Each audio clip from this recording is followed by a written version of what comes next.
Muchísimas gracias por continuar con nosotros a través de Médica Estéreo, la radio de las personalidades médicas cerca de ti. Y el día de hoy nótese mi sonrisa, el brillo de mi mirada, porque estoy justo frente a frente, valga la expresión redundante, con la doctora María de la Luz Bermúdez Rojas, porque tenemos buenas noticias para ti que nos escuchas y si acaso también nos ves en alguna de las diferentes páginas que manejamos, Busco Médico App, Corazón de Pediatra, inclusive la página de CETFI, de la doctora María de la Luz Bermúdez Rojas, que también por ahí colaboramos un poco para compartir información. Pues vamos a hablar de la importancia del diagnóstico prenatal.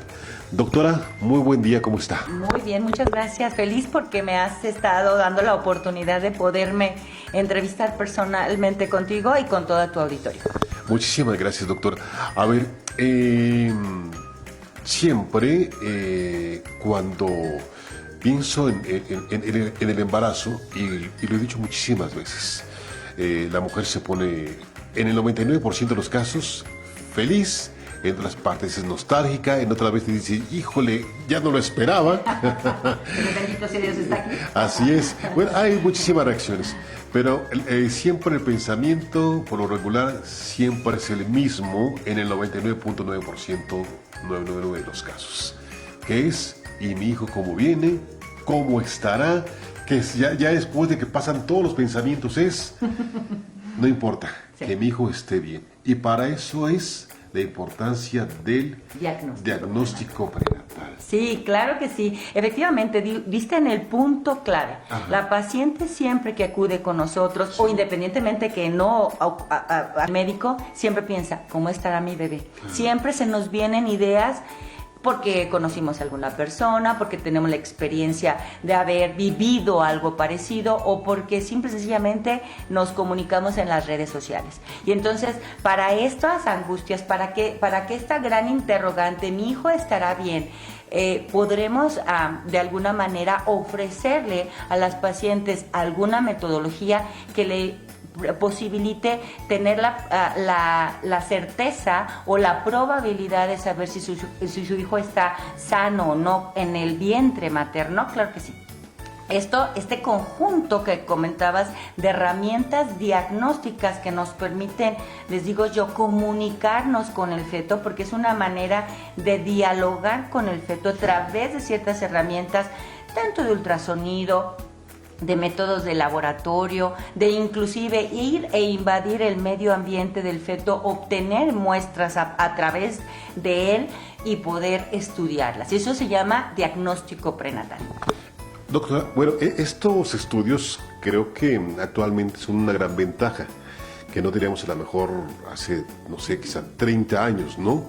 Y que algunas personas ya grandes, maduras, que en su momento fueron concebidas, no se les hizo ese diagnóstico y por ende pueden tener secuela de algunas enfermedades. Esta es una gran ventaja entonces, doctora. Claro, es una ventaja súper importante, yo diría, para el nuevo ser humano que viene a nuestra vida.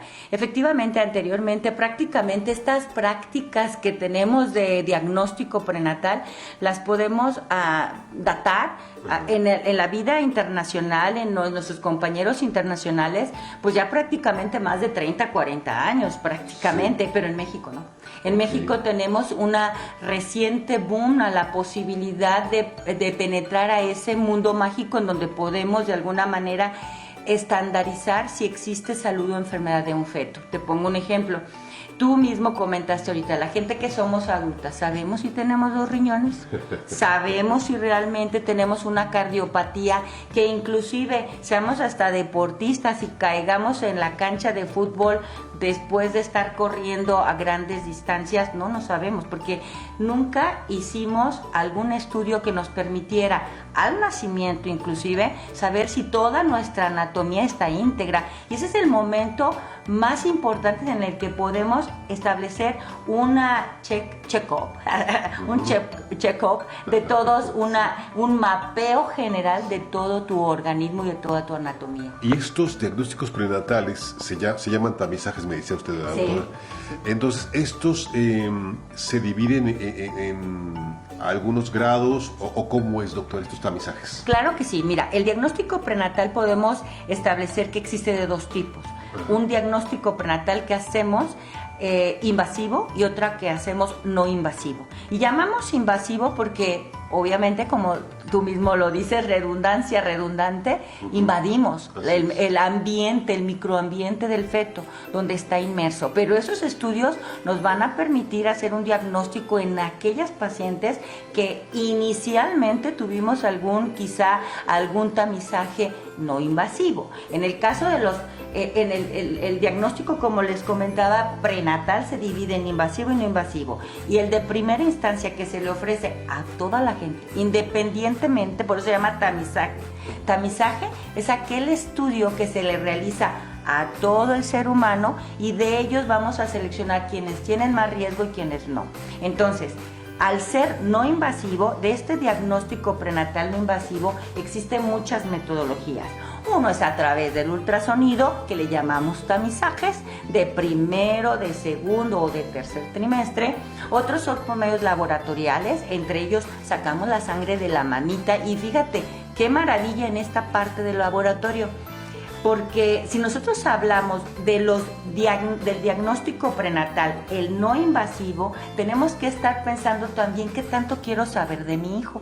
O sea, qué tasa de detección. Para nosotros es qué probabilidad de que acerque a la realidad o falle en lo que nosotros estamos de alguna manera diciendo. Entonces, en este contexto, cuando nosotros hacemos un diagnóstico prenatal no invasivo, el de mayor tasa de detección o el de mayor probabilidad de poderles otorgar un diagnóstico más certero es un laboratorial. Ese de laboratorio, sacamos la sangre de la mamita. Imagínense, en México no había ninguna empresa que lo hiciera en México hasta el año pasado. En donde vinieron empresas extranjeras, europeas o estadounidenses, donde ya tenemos la posibilidad de procesar esto. Buscamos células del bebé en la mamita.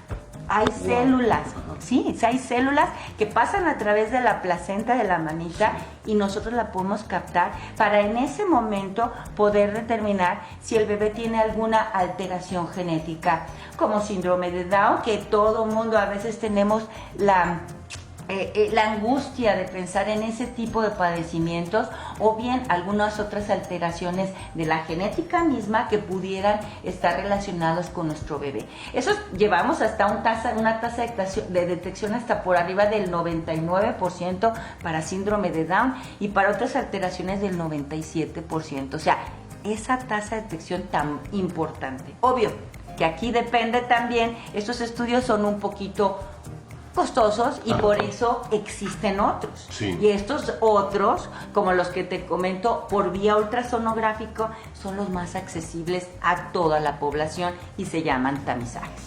Ok, esto quiere decir que no se excluye a veces por cuestiones monetarias, que bueno, a final de cuentas eso circula en el mundo, ¿verdad? Pero eso circula. Pero eso quiere decir que hay diversas opciones que la persona que nos está viendo, que nos está escuchando también, diga, híjole, es que yo no puedo porque a lo mejor es esto. Yo creo que lo primero que tiene que hacer, salvo la mejor opinión suya, doctora, es tomar el teléfono y marcar para preguntar dudas. ¿Los asesoran, doctora, antes de hacer este tipo de procedimientos? Sí, de hecho, cuando nosotros estamos agendando una cita, nuestro personal de alguna manera les explica cuándo es el momento ideal para hacerlo, porque tienen que pensar que el tamizaje es... yo les comento a los pacientes cuando están con nosotros, les comento, este tamizaje no es... tú vas a cualquier tipo de ultrasonido y te van a decir, pues sí, se ve aparentemente todo bien. Estos tamizajes que realizamos están de alguna manera supervisados e infraestructurados de tal manera que tenemos bases de datos estadísticas en los cuales metemos todos los datos de la paciente y puede acotar el error que pudiera tener el momento de nosotros solamente con la subjetividad de estar observando a un bebé y diciendo está bien o está mal. ¿A qué me refiero con esto? En los tamizajes se dividen en 3 tiempos, como ustedes saben, en los primeros 3 meses, en los segundos 3 meses y en los terceros 3 meses, en los últimos 3 meses. Sin embargo, no se pueden hacer en cualquier tiempo, porque los puntos o marcadores, vas a decir que es un marcador ultrasonográfico. Un marcador ultrasonográfico es como el marcatextos. Okay. Son datos bien específicos que a lo largo de gran tiempo los investigadores nos han dado para poder determinar si eso se puede asociar con determinadas enfermedades o patologías. Por lo tanto, cuando se hace el tamizaje de primer trimestre, no excluye el segundo, ni el segundo excluye al tercero. Son partes complementarias. ¿Por qué? Porque el tamizaje de primer trimestre debe cumplir ciertos requisitos. El bebé debe de medir más o menos entre lo que es la cabecita y la parte baja de su coxis, debe de medir más o menos entre 45 a 84 milímetros. Por lo tanto, tiene que estar dentro de esa parte. Si no está tu bebé en esta medida, no podremos hacer un mejor cálculo del riesgo tanto de enfermedades genéticas, pero sí de enfermedades anatómicas.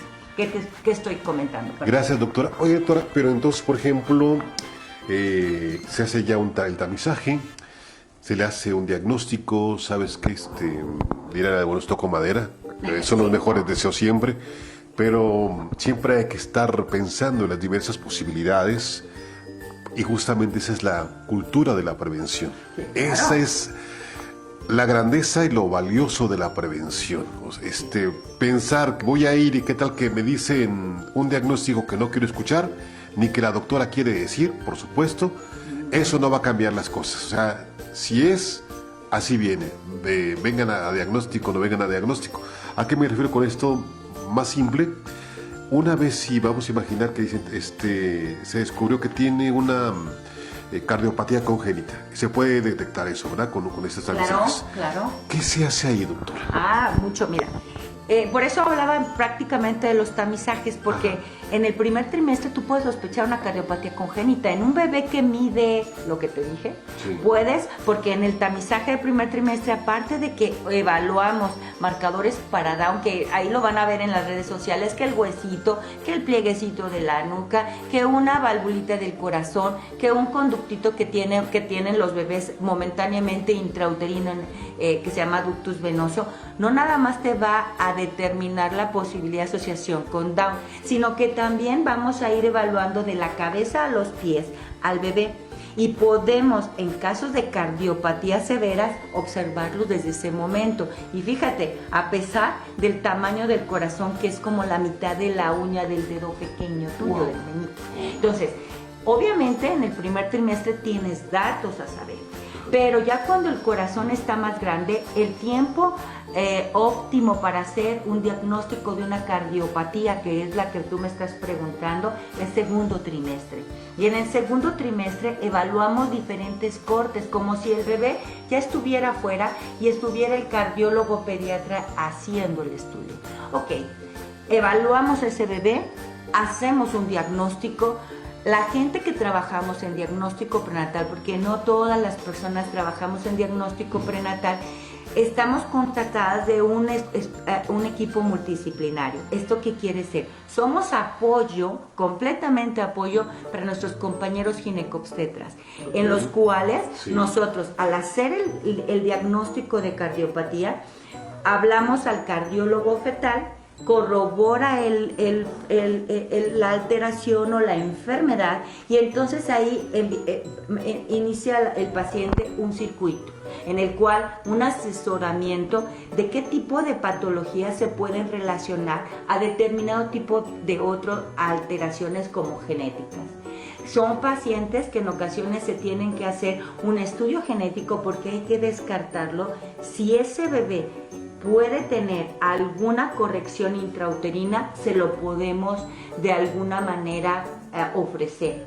Pero si no tiene corrección intrauterina y para ello ocupamos un estudio genético sano, ¿sí? Por eso es importante que esté el genetista, el cardiólogo, el ginecólogo con nosotros, evaluando este contexto. Si el padecimiento se opera in útero, que son la minoría de los casos, en el caso de la cardiopatía, se hace. Si no es una patología susceptible de corrección intrauterinamente, se asesora porque al momento de nacer tendrá que nacer en un centro preparado para esto. No cualquier lugar es preparado para un bebé que tiene una cardiopatía. Entonces, ahí lo voy entendiendo de esta forma. Cuando se detecta alguna, en este caso mencionamos, por ejemplo, o alguna cardiopatía. Y que son muchísimas. Sí. Se puede hacer algo o preparar algo cuando el bebé nazca, al momento de dar a luz, en ese mismo momento, o también se puede hacer algo antes de que nazca en el vientre de la madre. ¿Se pueden hacer cirugías intrauterinas, doctora?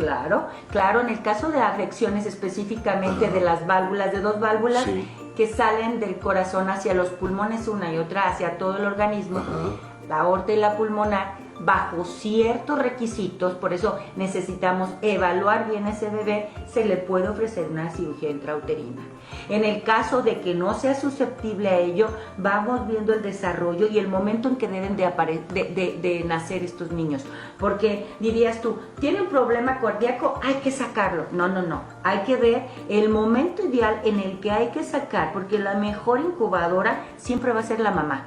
Pero hay datos que el bebé, vuelvo a decirte, que te comentaba al inicio de la entrevista, el bebé habla, a través del ultrasonido nos habla y nos dice, mi flujo hacia la cabeza está disminuido, mi flujo hacia el hígado así, y entonces nosotros programamos, planeamos el nacimiento bajo ciertas circunstancias de madurez de los pulmoncitos y peso adecuado para que al momento que el neonatólogo lo recibe se le pongan determinados medicamentos a quien lo necesita y esté el cardiólogo pediatra en ese momento, quien lo conoció in útero.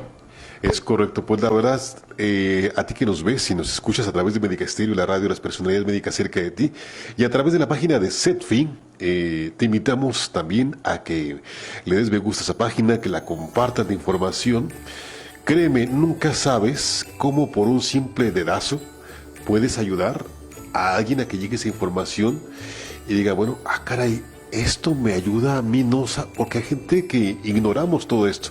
Yo te invito a que compartas esta información que nos está dando la doctora María de la Luz Bermúdez Rojas. Ella es especialista en ginecología y por supuesto también en medicina materno-fetal. Doctora, ¿dónde sabemos que estás aquí en el Hospital Ángeles, en San Francisco del Rincón? Pero creo que las personas también quieren saber todos los detalles, nombre, dirección, teléfono, a qué hora sale por el pan la doctora María de Bermúdez Rojas, para buscarla y decir, hay que sacar ya una cita. Claro que sí. Somos un equipo multidisciplinario, estamos varios de nosotros constatados aquí en esta unidad, se llama Centro de Diagnóstico Fetal Integral, siempre a la vanguardia y siempre para recibirte con los brazos abiertos. Efectivamente estamos en el área de policlínica del Hospital Ángeles del Bajío. Te puedes contactar al teléfono 477-366-0198. Nuestras secretarias es la señorita Nora Chávez y la señorita Silvia García. Entonces pueden estar al pendiente tuyo y en Álvaro Obregón 105, zona centro en San Francisco del Rincón, Guanajuato, en el teléfono 476-107-8368. Para terminar la entrevista, doctora, y esperamos que ahora de estas también sean varias, no únicamente vía telefónica, la paciente, una parte, viene, no la dejan sola, es pregunta, ahorita me respondes bien. Dos, cualquier amigo ginecólogo que también esté viendo la entrevista o que se entere, sin reservas, puede canalizarlos con ustedes con la tranquilidad de que la paciente va a regresar con él. Claro, esa parte, Sí. no sé si lo comenté, pero creo que sí, Ajá. decimos que somos apoyo a nuestros compañeros Sí. ginecobstetras. De hecho, nosotros lo que hacemos es el estudio, platicamos con la paciente, damos el diagnóstico, entregamos un reporte y en ese momento la paciente lo lleva con su ginecobstetra y nosotros a su vez se los enviamos a nuestros compañeros ginecobstetras a través de vía electrónica. De hecho, tenemos varios de nuestros compañeros ginecobstetras que nos mandan y ya saben el caminito como tal. Ellos pueden contactarnos directamente o bien a través de sus pacientes, Sí. pero siéntanse seguros de que lo que nosotros queremos hacer siempre es apoyar en este contexto de atención que da el ginecólogo general o el ginecobstetra y de tal manera que sea un equipo multidisciplinario donde él se sienta con la confianza de que cuando reciba un bebé lo va a recibir de acuerdo a las características que nosotros estamos evaluando. Y sí, y lo comento porque sin lugar a dudas, la gran mayoría de las mujeres Sí. sienten empatía con el ginecólogo con el que acuden. Y dicen, bueno, es mi ginecólogo. A veces dicen, es mi ginecólogo porque se sienten de ellos. Entonces, pero pueden venir Claro. y se les da el diagnóstico y ya regresan con su médico ginecólogo. Doctora, esta sí ya es la última pregunta ahorita por lo pronto. No necesariamente si sospechan algo pueden venir, o sea, pueden venir por tranquilidad y por prevención. Sí, efectivamente, el objetivo de estos tamizajes, porque recordemos que también es algo que se nos debe de quedar, el 2 a 3% de la población o de los embarazos pueden tener alguna alteración, Sí. pero estas alteraciones pueden estar con algún antecedente o sin antecedente, ser de novo, por lo tanto, se le debe de dar a toda la población en general. Y otra cosa importante en este contexto, para nuestros compañeros ginecobstetras, en el mismo reporte recibirán recomendaciones, pero también nosotros les llamamos por teléfono para comentarles cómo está su paciente. Perfecto, pues doctora María de la Luz Bermúdez Rojas, de verdad, muchísimas gracias. No, al contrario, Recuerda que la puedes encontrar también aquí, en el Hospital Ángeles León, de la ciudad de León, Guanajuato, y puedes marcar a los teléfonos que ya viene la doctora, o bien al 477, el computador 788-5600, está en el área del mezanín, para los que no lo ubican de repente que dice MZ, pero es mezanín propiamente dicho. Y aquí la pueden encontrar. Doctora, muchísimas gracias. Al contrario, un placer y que estén muy bien. Bendiciones y los mejores deseos para este año. Por lo pronto vamos a ir a este espacio musical y comercial aquí a través de Médica Estéreo, la radio de las personalidades médicas cerca de ti. Y cuando regresemos vamos a platicar pues de una vez con un médico también que está justo aquí en el Hospital Ángeles, que es el doctor Omar Jiménez, médico nefrólogo. Vamos a hablar de los cuidados del riñón, también aquí a través de la página de Médicos y Ángeles, a través de las redes que manejamos. Yo soy Adán Ayala, la voz de la amistad. Quédense.